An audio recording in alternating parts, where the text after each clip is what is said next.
ലാലേട്ടൻ, മമ്മൂക്ക, കുഞ്ഞിക്ക എന്നൊക്കെ ആരാധകർ താരങ്ങളെ വിളിക്കുന്നത് അവരുടെ മുഴുവൻ സ്നേഹവും ബഹുമാനവും പുറത്തെടുത്തുകൊണ്ടാണ്. ദുൽഖർ സൽമാനെ കുഞ്ഞിക്ക എന്ന് മാത്രമല്ല DQ എന്ന് വിളിക്കുന്നവരാണ് ഏറ്റവും അധികം. ആരാണ് ദുൽഖറിനെ ആദ്യമായി കുഞ്ഞിക്ക, DQ എന്നൊക്കെ വിളിച്ചത്?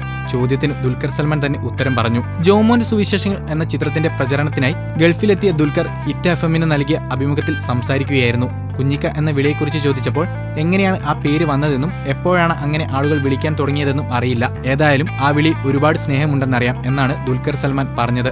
3-ലോ 4-ലോ പഠിക്കുമ്പോൾ കൂട്ടുകാർ വിളിച്ചു തുടങ്ങിയതാണ് DQ. എന്റെ പേര് കൂടെയുള്ളവർക്ക് എളുപ്പത്തിൽ വിളിക്കാനാവുന്നതായിരുന്നില്ല. നിക്നെയിം എന്ന നിലയ്ക്കൊക്കെയാണ് ആ വിളി വന്നത്. ഉച്ചരിക്കാനും വായിക്കാനും വിളിക്കാനുമൊക്കെ ബുദ്ധിമുട്ടായപ്പോൾ കൂട്ടുകാർ ദുൽക്കി എന്നൊക്കെ വിളിച്ചു നോക്കി. പിന്നെ DQ എന്നാക്കിയത്രേ. സെക്കൻഡ് ഷോ എന്ന ചിത്രത്തിലൂടെ സിനിമാ ലോകത്തെത്തിയതാണ് മമ്മൂട്ടിയുടെ മകൻ ദുൽഖർ സൽമാൻ. ആദ്യമൊക്കെ വാപ്പച്ചിയുടെ നേൽപ്പറ്റിയാണ് ദുൽഖർ നടക്കുന്നത് എന്ന പ്രചാരണം ഉണ്ടായിരുന്നുവെങ്കിലും തുടർന്നുള്ള ചിത്രങ്ങളിൽ അതെല്ലാം DQ പൊളിച്ചെഴുതി. ഞാൻ, കമ്മട്ടിപ്പാടം തുടങ്ങിയ ചിത്രങ്ങളിൽ വ്യത്യസ്തമായ കഥാപാത്രങ്ങളെ അവതരിപ്പിച്ച ദുൽഖർ ചാർലി എന്ന ചിത്രത്തിലൂടെ സംസ്ഥാന പുരസ്കാരവും നേടി. ഇത്രയൊക്കെ ഉയരത്തിൽ നിൽക്കുമ്പോൾ ദുൽഖർ പറയുന്നു, എന്റെ എല്ലാ വിജയത്തിനും കാരണം വാപ്പച്ചിയാണ് എന്ന്.